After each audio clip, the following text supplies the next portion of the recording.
Хайсеру Джемилеву отказали в условно-досрочном освобождении. Об этом сообщил адвокат Джемилева-младшего Николай Полозов. 24 августа МВД России признало его украинское гражданство, так как на момент оккупации Крыма Хайсер Джемилев уже содержался в СИЗО на полуострове. Джемилева-младшего судят по статье «Убийство по неосторожности». Ахтем Чийгоз просидит в тюрьме как минимум до следующего года. Оккупационный суд продлил срок его содержания до января. Адвокат Николай Полозов убежден, что российская власть боится Чийгоза как активного политического деятеля. Никакой необходимости держать Ахтема под стражей нет. В январе уже будет 2 года, как он содержится под стражей.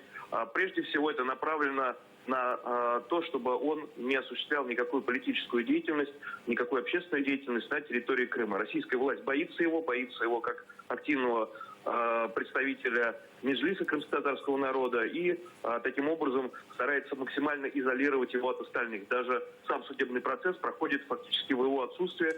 Он находится в следственном изоляторе, не вывозит на суд, он присутствует только по видеосвязи.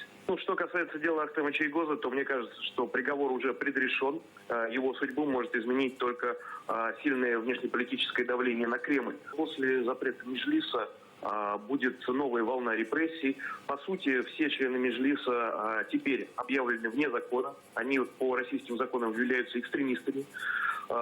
И я не исключаю, что и в отношении Чийгоза и других людей будут возбуждены новые уголовные дела. В этом есть большая опасность.